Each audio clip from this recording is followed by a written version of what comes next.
I don't think you should take notes during lectures. The rest of this video explains why. I first became skeptical of the value of note-taking during lectures when I was doing some research on different forms of note-taking. I came across a lot of sentences like this one. Students are wise to take notes, as those who take and review lecture notes tend to have higher achievement than those who do not. What made me skeptical? Well, the first part of the sentence is a causal claim. But the last part of the sentence is presenting correlational evidence. Taking notes during lectures is generally perceived to be good practice. And if you want to be a good student, you tend to do the things that people tell you to do to be a good student. But to know whether taking notes during lectures actually helps you, you have to test the idea. That's when I came across sentences like this one. In prior research, performance outcomes have not been consistently higher for longhand note takers than for those who just listened to the lecture and, did not take any notes. And that started me going down this rabbit hole of research on note-taking. But to understand what I found, we have to understand why note-taking might be helpful for learning in the first place. So note-taking during a lecture is supposed to help you learn in two different ways.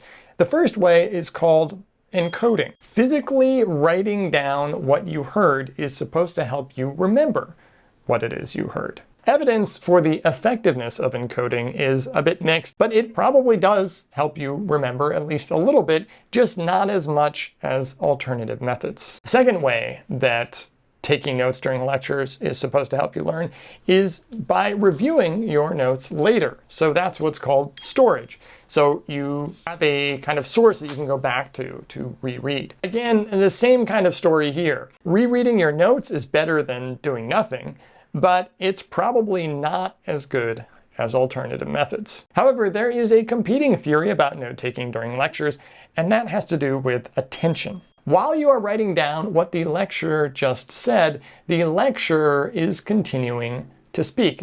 During that time, your attention is split.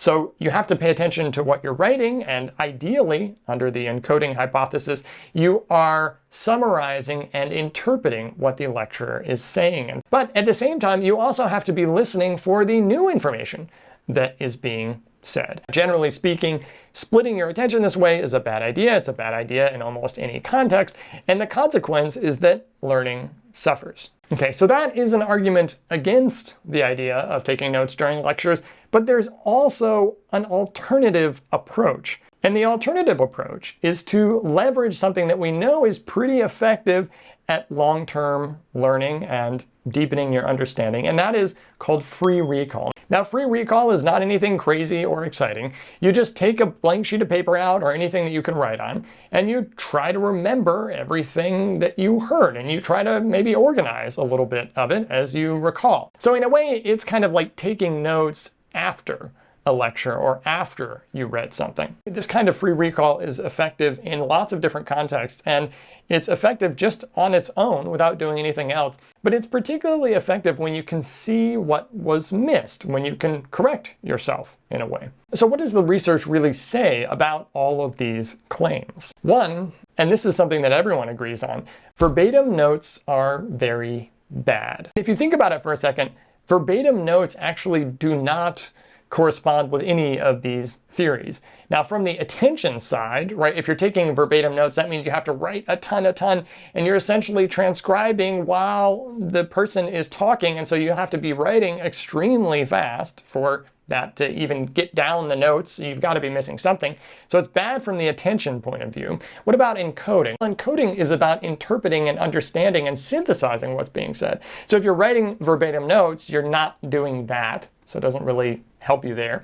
And finally, storage is kind of the same deal. If you are going back to reread your notes, you certainly don't want to read a transcript of what was said. You want to read kind of a summary of what was said, or main points, or even diagrams. So verbatim notes are bad, with the possible exception of taking notes on a laptop, where there are some research findings that say, maybe it's not so bad on a laptop. And probably this has to do with how fast your typing speed is. If your typing speed is very fast, writing verbatim notes probably doesn't hurt you as much. There's a bunch of other differences between taking notes on a laptop and taking notes by hand, but I'm not going to get into those here. Now, the second big finding, and this is going to come as no surprise to you whatsoever, is that if you take notes on the things that are actually tested on, you do better on those tests. Now, whether this supports the encoding hypothesis or not is a little unclear, because when you take notes on something that the teacher said, you thought it was important,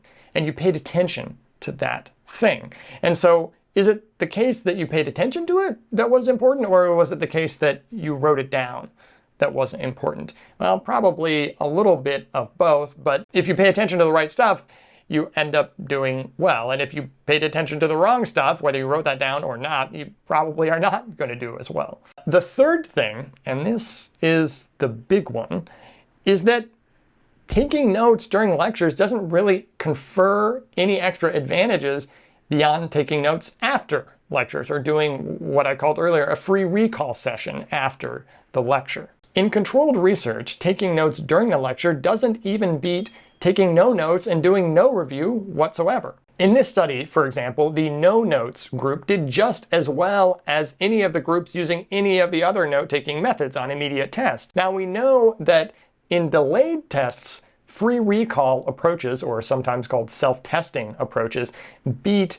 rereading by a lot. And this increases kind of the longer the delay that you take. In all the studies I read, I did not see a single study where taking notes during the lectures beat free recall on a delayed test. They either turn out to be the same, or free recall does better. Listen to this YouTuber explain his method. You need to preview the lecture. You need to look up words that you don't understand. You need to look up general concepts that you don't understand. You really need to get to grips with that before the lecture begins. You don't want to be struggling with things or Googling words during a lecture. You want to do that beforehand so that you can focus on what the lecturers say, and that is my number one tip. So what I will do is I will sit down after the lecture, no notes, nothing open. I'll get a nice A4 piece of card, and I will recreate what I learned from that lecture, and I will then add to those lecture notes or to that kind of active recall card with the annotations and the slides that I have. He's got it exactly right. Prepare for the lecture, take just minimal notes during the lecture, and then do free recall after the lecture. Taking notes during lectures might have made sense in a different era. If the only source of information is coming from that teacher in that one moment, and you have no other way of accessing what that information might be, maybe it does make some sense to take notes, even recognizing that while you are taking notes, you're probably also missing some of the other information from the lecture. But in today's age, a lot of lecture-based courses are on widely accessible topics. So a lot of lectures are recorded, so you can go back to a recording. You can look at a lecture transcript in some cases. You obviously have your textbook, or maybe a friend's notes to compare with, or lecture outline notes that someone else has created, or pretty much all of the internet to figure out what you may have missed in this particular lecture. Keep in mind that by taking notes during the lecture, you're almost guaranteeing that you are going to miss something. If you want to find out more about free recall, I have a video about that right here. See you next time.